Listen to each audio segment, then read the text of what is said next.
बुद्धि योग समता की अपेक्षा साधारण कर्म दूर से ही निकृष्ट है। अतः ही धनंजय बुद्धि अर्थात समता का आश्रय ले हल्के हेतु बनने वाले अत्यंत दीन है। बुद्धि अर्थात समता से युक्त मनुष्य यहाँ जीवित अवस्था में ही पुण्य पाप दोनों का त्याग कर देता है। अतः तू योग अर्थात समता में लग जा। इन कर्मों में योग ही। हरे कृष्णा। ये भी ये सारे दूसरा अध्याय इतना इंपॉर्टेंट है, एक एक श्लोक बहुत इंपॉर्टेंट है। इसमें योग है कर्मेषु कौशलम, क्योंकि कर्मों में योग ही कुशलता है। और ये कई जगह श्लोक लिखा हुआ है, इस श्लोक को लिखा जाता है ये योग है कर्म से कौशलम, और इसका हिंदी का अर्थ लिखा जाता है कर्मों में कुशलता ही योग है। कर्मों में योग ही कुशलता है और कर्मों में कुशलता ही योग है। दोनों में से सही कौन सा है? इसमें लिखा है कर्मों में योग ही कुशलता है और कर्मों में कुशलता ही योग है। बोलो क्यों कर्मों में कुशलता योग क्यों नहीं है? हम अच्छा कर्म कर रहे हैं बैठ के, देखो कुशलता से कर रहे हैं, क्यों नहीं है?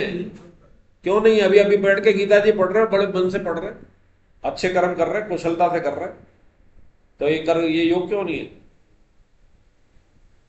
वो इसलिए नहीं है कि कुशलता से बहुत से कर्म किए जा सकते हैं। ये तो अच्छे का उदाहरण दिया। चोर चोरी करता है, पकड़ में नहीं आता, 100 चोरी करने के बाद भी पकड़ में नहीं आता है, तो वो कुशलता कर्मों की हुई। कर्मों में तो कुशलता है, पर वो योग भगवान से नहीं कराती है। समता कर्मों में कुशलता योग नहीं है। अच्छे कर्म कर लोगे, विधि सम्मत नहीं है, बुरा अहित कर रहे हैं, विधि सम्मत होना चाहिए कर्म, वो आगे आएगा। और वो कर्म जो भगवान से योग करा दे, कर्मों में योग ही कुशलता है। और योग का मतलब समता, और समता का मतलब भगवान की प्राप्ति। तो जो कर्म भगवान की प्राप्ति करा दे, जैसे उदाहरण के लिए एक उदाहरण पहले भी लिया, दोबारा ध्यान आ रहा है कि एक आदमी ने जिंदगी भर झूठ नहीं बोला, सत्य बोला। मंदिर का पुजारी है, सब जानते हैं झूठ नहीं बोलता। और एक गाय आई, उसके पीछे कसाई दौड़ा आ रहा था। गाय एक डायरेक्शन पर चली गई, कसाई ने पुजारी से इसी भाव से पूछा कि ये सत्य बोलता है? बोले गाय किधर गई है? उसने अपोजिट डायरेक्शन बता दी। तो जिंदगी भर बोले हुए अच्छे कर्म सच से उसका उद्धार नहीं होगा, इससे हो जाएगा। भगवान से मिला दिया। भगवान से क्या है? भगवान का विधि सम्मत काम किया। क्या किया कि जान बचा दी। उसने अपना यह नहीं रखा कि मैं सच बोलता हूं, जैसे भगवान ने भी नहीं रखा। भगवान ने भी चक्कर उठा लिया कि भगत की पान के लिए अपना प्राण भूल जाता, और छलनी कर दिया था भगवान को। और भगवान को भीष्म ने छलनी कर दिया, सब खून ही खून बह रहा था। और उसको भी, उससे भी भगवान को प्राप्ति भीष्म को दिला दी कि अपना कर्म कर रहा है। तो कर्मों में योग ही कुशलता है। इसमें कहा है कि बुद्धि योग की अपेक्षा सकाम कर्म दूर से ही निकृष्ट है। अतः है धनंजय, तू बुद्धि यानी समता का आश्रय ले, क्योंकि फल के हेतु बनने वाले अत्यंत दीन हैं। जो फल के मान होते हैं दीन होते हैं। कोई इसीलिए काम करे मुझे इतना रुपया मिल जाए, और एक बिना मतलब के बिना रुपए के काम करे, कौन अच्छा लगता है? एक आप तय पाई करके लाते हो पैसे और उसे दे देते हो उतने, और वो कुछ नहीं मांगता, वैसी सेवा करता रहता है, तो आप उसे उसकी मजदूरी से ज्यादा देके भी दे देते हो और खुश भी होते हो, और वो भी खुश होता है। तो जिसने मांग लिया, और वो भी संसार से मांग लिया, तो वो तो क्या है? मंगता ही कहलाएगा। हम सब क्या मंगते नहीं हैं? हमारे सरनेम के पीछे मंगता जरूर लगना चाहिए। हम मांगते हैं और वही भगवान से मांगे, और वो अत्यंत दीन का है, कृपण का है। कृपण शब्द इस्तेमाल किया, दरिद्र, करोड़पति अरबपति है फिर भी मांग रहा। करोड़पति के पास कोई जाता है, बड़े प्रभु दुत्कार देता है, क्या जाते रोज रोज मांगने आ जाते, तो आपकी निगाह में वो क्या रहेगा, बेकार आदमी है, करोड़ों रुपया है। और एक बेचारा मजदूर आदमी और बाहर निकलते वो कहता है यार कि बोले यार ये भागवत के लिए मांगने गए थे कि मेरे पास अभी 10 रुपए रखे हैं, तो उसके दिन के भोजन के लिए रखे, उसने दे दिए। गौतम बुद्ध की कहानी में आता है कि एक बार एक ने करोड़ों रुपए दे दिए और एक बुढ़िया माँ पैसे लाई, उसके गिने चुने पता नहीं कितने गिनते उसने रख दी। तो उससे बहुत देर बात है कि मीठी की तरफ की, उसके करोड़पति की तरफ देखा ही नहीं, जिसने दिए थे लाख दिए करोड़ दिए, तो उसने कहा यार ये मेरी तरफ देख ही नहीं रहा। बाद में शिकायत भी की, वो चेलों से की, तो चेलों ने पूछा यार उसने देखा तक नहीं, वो तो कह रहा था। अरे बोले उसके पास कितना पैसा है, 100 करोड़ में से 1 करोड़ दे गया, 1%। इस बुढ़िया के पास, इसके पास तो बचा ही नहीं कुछ, ये 100% दे गया, आज तक कमाया, आज का भरोसा नहीं उसका, तो पूरे 7 पीढ़ी का इंतजाम करेगा।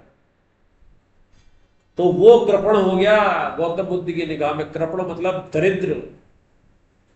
जो आप धनिया छोड़ के जाते हो अपने परिवार के अलावा, समाज के अलावा, इसी उम्मीद में कि आपका बेटा, तो क्या धन संचय, पूत कपूत तपूत सपूत, क्या धन संचय, वो कब्रिस्तान का धन कहलाता है, पहले चर्चा हो चुकी। तो समता का आश्रय ले, क्योंकि फल के हेतु बनने वाले अत्यंत दीन है। बुद्धि से युक्त मनुष्य या जीवित अवस्था में ही पुण्य पाप दोनों का त्याग कर देता। अतः तू योग में लग जा, क्योंकि कर्मों में योग ही कुशलता है। तो योग का मतलब समता से, समता का मतलब भगवान से जोड़ने से ही। अब 51, 52, 53 तीनों वो पीछे कारण की समता बुद्धिमान साधक कर्मचर्या फलता अर्थात संसार मार्ग का त्याग करके जन्म रूप बंधन से मुक्त होकर निर्विकार पद को प्राप्त हो जाते हैं। जिस समय तेरी बुद्धि वह रूपी दलदल को भली भांति तर जाएगी, उसी समय तू सुने रहे और सुनने में आने वाले भोगों से वैराग्य को प्राप्त हो जाएगा। जिस तार में शास्त्रीय मंदिरों से तेरी बुद्धि निश्चल हो जाएगी और परमात्मा में अचल हो जाएगी, उस तार में तू लोग को प्राप्त हो जाएगा। हरे कृष्णा। इससे पहले संबंध में कहा जब तक सुखासक्ति है तब तक कर्मों से योग की प्राप्ति नहीं होगी। हमारी समता में, हमारे योग में सबसे बड़ी बाधा सुखासक्ति है, और सुखासक्ति की बार बार चर्चा हो रही है। सुखासक्ति के पीछे कामना है। कामना किस कारण से सुखासक्ति है, और वो कामना सुखासक्ति कई रूप में हो सकती है, सारे भोगों में, इंद्रियों के भोगों में। तो ये जब तक हमारे रहेगी तब तक हमें कर्मों से योग की प्राप्ति नहीं हो सकती। और सुखासक्ति हम सबसे पहले ढूंढते हैं। कहीं भी तीर्थ में जाएंगे तो हमें धर्मशाला मिल गई जिसमें पंखा नहीं है, या पंखा मिल गई तो कूलर एसी नहीं है, तो सर्दी का मौसम है तो गीजर भी चाहिए, तो पहले वो देखा जाता है। हम एक वृंदावन की सेमिनार में गए, वहां एक स्त्री ने, अच्छा था, अभी शायद अक्टूबर नवंबर की सेमिनार थी वृंदावन की, एक दो परिवार लड़े वहां पर आयोजकों से। आयोजक थे लखनऊ के, और इसी प्रोग्राम में गीता परिचय व्याप। मैंने कहा ये लड़ाई क्यों हुई? बोले यार ये कोई रहने की जगह, जबकि उसमें गीजर भी था, अच्छी व्यवस्था थी, पर वो ऐश्वर्य नहीं था, पर सुविधा थी, आप रह सकते थे, भोजन भी बहुत अच्छा था वहां का। वो दूसरे होटल में चली गई, यानी कि भगवान की गीता पढ़ने जा रहे हैं, पढ़ने, लेकिन हमारा ध्यान इस पे। हालांकि व्यवस्था गीते परिचय अभियान में बहुत अच्छी रहती है। और अभी जून में आपका सेमिनार है यहाँ पर सांवरिया सेठ में, और अपने यहाँ से भी कई ने बुक करा। किसने कराया? हाँ, एक ने बुक करा लिया, 4,900 रुपए ना। खड़े हो जाइए आप। एक कुसुम, हाँ, आप कोई लेडी जो परिवार वाला हो जाने को, 3 दिन का सेमिनार है, आप वहां उनके दर्शन भी करो, चाहो तो बीच में श्रीनाथ जी भी जा सकते हो। सुबह 9 से 5 होता है, बड़ा अनुभव मिलेगा, ऐसा अद्भुत अनुभव कि आपने 2-4 सेमिनार अटेंड कर ली, समझो पूरे साल भर की गीता क्लास अटेंड कर ली, इतना मिलता है। समझो 2 साल का पढ़ाई नहीं है, 8 या 9 अटेंड कर ली, और गीता भवन वाली जो 29-30 नवंबर की है उसको तो जरूर ज्वाइन करना। और इसका एक और फायदा है कि भागवतम की 7 मई से क्लास चालू होने वाली है, उसमें गीता कोर्स आपने कर लिया हो तो आपको एंट्री मिलेगी, या एक कोई गीता सेमिनार अटेंड किया हो। तो गीता सेमिनार अटेंड करने वाले कितने हैं जिन्होंने एक भी किया हो, एक गीता सेमिनार, हाँ एक, तो वो भागी है, वो चाहें तो भागवतम की क्लास अटेंड कर सकते हैं। 7 मई से 8 मई से चालू हो रही है, उसका 600 रुपये शुल्क है। वो फॉर्म के अंदर उसमें भी है, आपका ऐप के अंदर भी है, ये तो मैं भरवा दूंगा फॉर्म, किताब आ जाएगी आपके पास।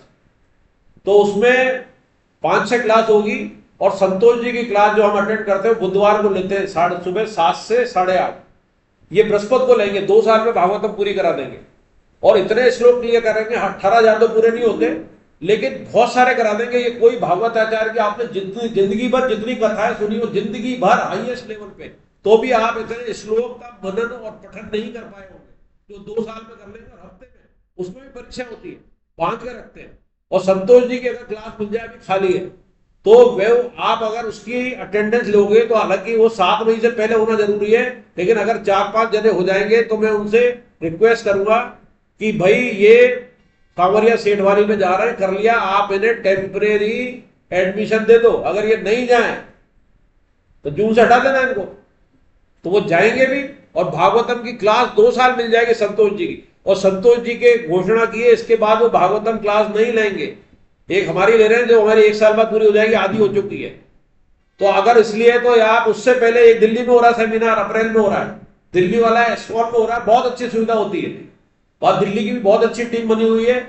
400 जनों का हो रहा है गुड़गांव के अंदर एस्कॉन का, वो आपको ग्रुप में भी डाला हुआ, फिर डाल दूंगा। अप्रैल में सीटें खाली है, शायद 27-28 अप्रैल को। वो मतलब आपको केवल वहां पहुंचना है, बाकी खाने पीने का रहने का इंतजाम वहां, गीता पढ़ो, दिल्ली घूमो। किसी के रिश्तेदार रहते भैया इस बार तुम्हारे नहीं रुकेंगे, यहां रुक रहे हैं। तो ये एक सूचना थी। तो कारण की समता युक्त बुद्धिमान साधक कर्मजन्य फल का अर्थात संसार मात्र का त्याग करके जन्म रूप बंधन से मुक्त होकर निर्विकार पद को प्राप्त हो जाते हैं। जिस समय तेरी बुद्धि मोह रूपी दलदल को बलवा भांति तर जाएगी, उसी समय तू सुने हुए और सुनने में आने वाले भोगों से वैराग्य को प्राप्त हो जाएगा। जिस काल में शास्त्रीय मतभेदों से विचलित हुई तेरी बुद्धि निश्चल हो जाएगी और परमात्मा में अचल हो जाएगी, उस काल में तू योग को प्राप्त हो जाएगा। तो इसमें और बातें तो सही है, कर्मजन्य फल का त्याग करा, जो त्याग की बात की थी हमने, जन्म रूप बंधन से मुक्त हो जाएगा, समता में आने से ही बात करी थी, निर्विकार पद को प्राप्त हो जाएगा। तेरे अंदर निर्विकार का मतलब है आत्मा निर्विकार है, यानी कि इसमें कोई विकार नहीं है, तेरे विकार सारे खत्म हो जाएंगे। जिस समय तेरी बुद्धि मोह रूपी दलदल को भली बातें तर जाएगी, मोह ही तो है, आसक्ति क्या फिर मोह, तो उसको दलदल तर जाएगी, उसी समय तू सुने हुए और सुनने में आने वाले भोगों से वैराग्य को प्राप्त हो जाएगा। वैराग्य यानी कि एक तो सुने हुए और सुनने में आने वाले, एक तो सुनने में और आ सकते सुनने में, उन भोगों से तेरे को वैराग्य मिल जाएगा। ये आखिरी लाइन बहुत इंपॉर्टेंट है, जिस काल में शास्त्रीय मतभेदों से विचलित हुई तेरी बुद्धि निश्चल हो जाएगी और परमात्मा में अचल हो जाएगी, उस काल में तू योग को प्राप्त हो जाएगा। इसका अर्थ है जिस काल में शास्त्रीय मतभेदों से, एक तरफ तो हम कह रहे हैं शास्त्र अनुसार काम करें, और यहां आ रहे हैं शास्त्र मतभेद। वो शास्त्र मतभेद नहीं है, हमारे मन की उपज है और अधूरा ज्ञान है। हम अगर पूरे शास्त्र का सार निकालें, जैसे वेद को पहले और दूसरे पढ़ लिए हमने और आखिरी का ज्ञान कांड नहीं पढ़ा, और हमने सकाम भक्ति करी, तो स्वर्ग काल के भोग मिल जाएंगे, जबकि इसमें स्वर्ग तक की मने की है। वेदों में देवताओं के लिए कहा है, लेकिन देवताओं के भगवान ने आगे मने की है, तो हमने वो अधूरा ज्ञान है, अधूरा ज्ञान है। तो जब हम इसमें आ जाएंगे, समता के अंदर आ जाएंगे, तो समता तो एक तो विलक्षण भी है और पूर्ण ज्ञान है। समता दिखने में बहुत छोटा लग रहा है, लेकिन समता आती नहीं है, उसके लिए बहुत अभ्यास की जरूरत है, बहुत अभ्यास अभ्यास अभ्यास अभ्यास। आगे भगवान कहेंगे इसके लिए। तो बुद्धि निश्चल हो जाएगी, फिर तर्क वितर्क नहीं आएंगे।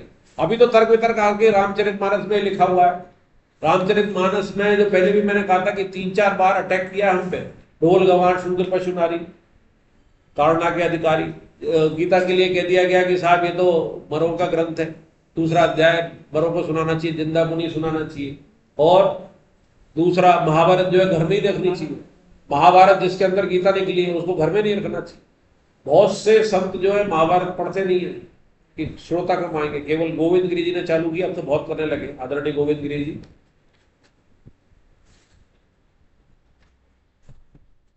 तो जन्म मृत्यु जरा इनसे भी मुक्ति मिल जाएगी। और ये शरीर, स्वामी जी कहते हैं कि मल मूत्र का भांड है, ये उनके शब्द है, मल मूत्र का भांड है, और हम पिसे हुए को ही पीस रहे हैं। दो शब्द है स्वामी जी के सत्संग में सुनना। मल मूत्र का क्या फैक्ट्री है ये? और जिंदगी भर क्या किया? इससे तो गाय हमारी अच्छी है, घास खाती है और पवित्र गोबर और मूत्र भी उसका काम का है। और हम अगर काजू बादाम खाते हैं तो हमारे देखो क्या हाल होती है, काजू बादाम खाने पे भी वही हाल होता है, वही मलमूत्र बनता है। उसका तो मलमूत्र भी काम का है, गाय का घास खा के भी, तो हमसे उसमें भी वो श्रेष्ठ है। तो इसमें इसी पे जोड़ दिया है कि आसक्ति और कामना ही सब दुखों का मूल है। निष्काम कर्म करने से, इसमें लाइन है बहुत इंपॉर्टेंट, निष्काम कर्म करना कामना को मिटाने की सबसे आसान दवाई है। काम नहीं होने पर चिंता करना और काम होने पर अभिमान करना दोनों ही मूर्खता की निशानी है। काम में हमने कोई कामना की, उपलब्धि हो गई तो अभिमान आ जाएगा, सबसे गाते फिरेंगे, देख मैंने ऐसा किया, मैंने ऐसा किया। और नहीं हुआ तो डिप्रेशन में चले जाएंगे। दोनों में अगर सम रहते हैं तो सम रह लो, या तो रिजल्ट देखो ही मत। और पहले ही आपने निष्काम काम किया कि मुझे तो ये काम करना है, कुछ भी हो जाए, कोई फल मिले मुझे मतलब नहीं है, तो सबसे बढ़िया दवाई है कोई मतलब नहीं। आपकी दुनिया जीने नहीं देगी। आपके साथ कोई गड़बड़ी हो गई तो आपको जो वो देने सांत्वना देने आ रहे हैं, वो सांत्वना देने नहीं आ रहे, आपके मजे लेने आ रहे हैं। इसलिए अपना दुख दर्द कभी नहीं बताना चाहिए भगवान के सिवाय। कोई भी आपकी बीमारी देखने नहीं आता, वो आपको कमजोर देखना चाहता है। जब आप बढ़िया चल रहे होते, अच्छे कर्म में होते, नाम होता, हष्ट पुष्ट होता है, तब आते हैं क्या? और आते भी हैं तो वो दयनीय होते हैं। और हम जब दयनीय अवस्था में पहुंच जाते हैं तो हमारी दयनीयता को देखने आते हैं। कितना अंतर आ गया। तो इसलिए अपनी परेशानी तो हुई ही नहीं। अगर आपने निष्काम हो गया, असफलता हो गई, सफलता हो गई, और उसको पता भी पड़ जाएगा यार इसको तो कोई फर्क पड़ता नहीं है, आप उछलने लग गए जरा से काम होती, तो समझ जाएगा, तो और आपकी तारीफ करेगा, था आपके अंदर तो बहुत योग्यता, जिस काम में हाथ डालते हो यार कभी फेल नहीं हुआ। आपके नाम की जय जयकार हो रही है, पूरा कोटा जानता, देश में आपका नाम है, तो निपटा रहे हैं आप, तो उनसे बच के रहना। और एक और बात है कि अगर सांसारिक मोह पे चर्चा हो रही है कि मोह और आसक्ति मरवा रही है हमें, कामना भी उसी गई, सब ये सब एक थैली के चट्टे बेटे रिश्तेदार हैं, और वो दूसरे रिश्तेदार दूसरे हैं। समता, निष्कामता, करुणा, दया भाव, कर्तापन का भाव, वो ग्रुप अलग है। और उसमें कोई सा एक पकड़ लेंगे वो आ जाएंगे, और इसमें से कोई एक पकड़ लेंगे, सारी मौसी चचेरे भाई सब आ जाएंगे सारे। तो हमारा ये है कि सत्संग का मतलब ये है कि हम किसको पकड़ते हैं।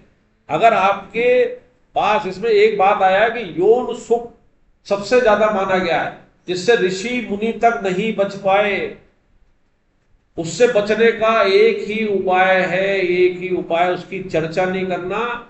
स्त्री से, पत्नी के अलावा अन्य से अकेले में मत मिलना, एक। दूसरा, जो स्त्री संग वाले पुरुष हैं या जो स्त्रियों की चर्चा करने में जिन्हें आनंद आता है, ऐसा कोई मित्र हो तो उससे दूर हो जाना, आपको गर्त में ले जाएगा। हालांकि स्त्री की राम जी ने बुराई की है और नारद जी को कहा है, रामायण में कहा है, रामचरितमानस में, लेकिन उनके लिए कहा है जो शादी के बाद अन्य स्त्री का संग करते हैं। पत्नी के लिए तो धर्म पत्नी का, जिसकी पहले चर्चा कर चुके हैं। तो नारद जी से कहा, तेरे को इसलिए कहा था कि तू शादी नहीं करेगा, नहीं करनी है तेरे को, तेरे प्रारब्ध में भी नहीं है, और मैं तेरे को प्रचार के लिए रखा है, तू प्रचार मंत्री है मेरा, और तू शादी कर लेगा, शादी का मतलब बंधन बन जाएगा, तो मैं तेरी शादी चाहता ही नहीं था, इसलिए समझाया है। जब वो राम जी वियोग में रो रहे होते सीता जी के लिए, तो नारद जी बड़े दुखी होकर आते कि मेरे कारण आपको ये करना पड़ रहा है। तो बोले ये तो मेरी लीला का पार्ट था। तो स्त्री का संग, पत्नी का या अन्य के, इसको स्त्री छोड़ो, आप स्त्रियों के जो संग रहते हैं, स्त्रियों की चर्चा करते हैं, स्त्रियां जिनको अच्छी लगती है, आप पहचान में आ जाएंगे, उनसे दूर हो जाते, लेकिन आपको डुबो देंगे एक दिन। और जिसका संग अच्छा हो, गीता जी पढ़ रहा हो, रामचरितमानस पढ़ रहा हो, तो ये 53वें श्लोक तक अगर पढ़ लिए अपन ने। अब कोई प्रश्न हो तो बताओ, क्योंकि अब ये जो आगे है ना, फिर अगले जो बाकी के श्लोक है वो अगली क्लास में करेंगे, क्योंकि यहां तक जो है कर्मयोग पूरा हो चुका 53 तक। हाँ है त्याग, चाह, चाह तो चाह,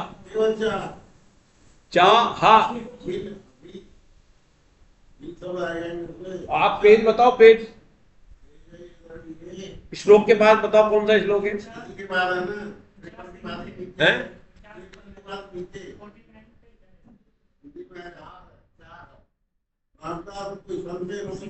दिखा दर किताब है वो, कई बार नई किताब पुरानी का चक्कर है, हमारे पास पुरानी किताब है। हाँ हाँ हाँ हाँ, ये जो है ना, ये विनोद अग्रवाल जी भी इसको गाते थे। विनोद अग्रवाल जी इसको दूसरे शब्द में गाते थे, संतोष जी ने कर दिया, चाह चूड़ी रामदास सब नीचन में नीच, तू तो केवल ब्रह्म था जो चाह न होती बीज। यहां चाह का मतलब कामना से, चाह और कामना एक ही है। विनोद जी जो गाते हैं वो शायद समाज में आ जाता है, इसलिए वो गाते हैं, चाह चमारण चूर्णी ये सब नीचन की नीच, तू तो केवल ब्रह्मता चाह न होती बीज। इसका अर्थ है कि ये रामदास मतलब हमें कह रहे हैं, ये चाह जो है चूड़ी है, चोती है, चो मतलब आपको चोड़ लेगी, निचोड़ देगी। चाह चूड़ी रामदास सब नीचन में नीच, और तू तो पूर्ण ब्रह्म था चाह न होती बीच। ये चाह हमारी कामना ही हमें भगवान से अलग कर रही है। कामना केवल एक हो, जिसकी हम चर्चा कर चुके हैं, केवल भगवान को प्राप्ति की कामना, और वो 7 बार उद्देश्य लिखना, अंदर अंदर जाप करना, जो हमारे पास सामर्थ्य है उससे सेवा करना, और गीता प्रचार करना। ये जितनी भी चीजें बताई है, बताओ इसमें कहीं रुपया पैसा लग रहा है? हमारी हालत खराब होती है, कितना चंदा लेने आया है, इसमें कहीं लग रहा है? गीता प्रचार जोड़ने में पैसा लग रहा है? सेवा के अंदर आपकी सेवा सबसे बड़ी मानी जाएगी। एक दुख आप पे आया और वही दुख आपके दूसरे पे आया, वो हो सकता है दुश्मन भी हो, वैसे तो दुश्मन होगा नहीं जब ये भाव आ जाएंगे। तो आप भगवान से प्रार्थना उसके दुख की मिटाने की करना, अपने दुख की मत करना। क्या आपका दुख रहेगा? भगवान आपका दुख रहने देगा? तो जो सबके दुख को दूर करने की केवल मन से, वाणी से प्रार्थना करेगा, क्या लगा न लगे हींग न फिटकरी रंग चोखा होए, भगवान की निगाह में स्वर्ण पदक मिल रहा है। पैसा देके तो संसार में दिखाने के लिए देते हैं, 11,000 दे दिया बोर्ड पे नाम लग गया, 21,000 दे दिया बोर्ड में नाम लग गया, नहीं दिया वो, उसमें मान बढ़ाई छुपी हुई है। और देखेंगे किस किसने देख लिया, कोई चर्चा करेगा कि यार आपका नाम पड़ा हुआ है, अरे भैया मैं तो नाम नहीं चाहता था यार, वो जबरदस्ती परमानंद ने लिखा दिया। जबरदस्ती कोई कैसे लिखा सकता है? हमारी चाह रहती है, वो है चाह। चाह चूड़ी रामदास सब नीचन में नीच, और तू तो केवल ब्रह्मता जो चाह न होती बीज। तो इसलिए अब पढ़ना, और अगली बार असाइनमेंट, अभी तो अभी दूसरे का आएगा नहीं, अगले अध्याय पूरा कर देंगे तो असाइनमेंट आएगा। तो पहला असाइनमेंट कर लेना, और असाइनमेंट के जो जो उत्तर समझ में नहीं आ रहे हैं उसका ग्रुप में डालना, और ग्रुप में आपस में जवाब देना। जैसे अतुल ने डाला था, उसका मैंने उत्तर उसमें नहीं दिया, आपने बता दिया। उसमें कई बार ऐसा होगा कि एक सवाल के 2 अर्थ होंगे और 2 सही होंगे। अगर आपने एक लिख दिया है और दूसरा नहीं लिखा तो आपको आधा नंबर नहीं मिलेगा, आपको 0 ही मिलेगा। कई बार ऑब्जेक्शन हमने किया हमारे एग्जाम में, कई हुए आचार्य बनाने में एग्जाम लिए, हमने कहा हमने आधा तो सही लिखा है, इसका मतलब दूसरा अधूरा है, फिर तो अभिमन्यु हो गए। आज का प्रसाद गौरव जी की तरफ से, आज का प्रसाद अगले बार के लिए प्रसाद जिन्होंने पहले कर दिया वो ना हाथ खड़े करें, अगली बार का प्रसाद पाल साहब की तरफ से, और उसके आगे का ही बता दें, जैसे पाल साहब के बाद एक प्रसाद, हाँ देव, पाल साहब और देवकीनंदन जी, आपका 27 को, हाँ अप्रैल, 27 अप्रैल। और नहीं आपके, अरे पूरे राम मंदिर का आप करते हो और वो कर देंगे, ये इसका भी क्यों मूल्य जो आप लेके आ रहे हो, आप लाए हो, उठा के लाए हो, भले ही राम मंदिर के कर्मचारियों को उपयोग कर लेना। तम नमामि हरि परम, बोलो बांके बिहारी लाल की जय, बोलो वृंदावन बिहारी लाल की जय, बोलो राधा गोविंद सरकार की जय, बोलो अर्जुन के सखा भगवान श्री कृष्ण की जय, सूर के घनश्याम की जय, मीरा के गिरधर नगर की जय, बोलो वृषभान सुता राधा रानी की जय, मर्यादा पुरुषोत्तम भगवान श्री राम की जय, जनक नंदिनी सीता मैया की जय, गौ माता की जय, धरती माता की जय, बोलो सागर संजीवनी की जय, श्रीमद् भागवत महापुराण की जय, बोलो चैतन्य महाप्रभु की जय, बोलो श्री श्री गुरु महाराज की जय, बोलो सब भक्तों की जय, सब संतों की जय, बोलो अनंत कोटि वैष्णव वृंद की जय, बोलो आज के आनंद की जय।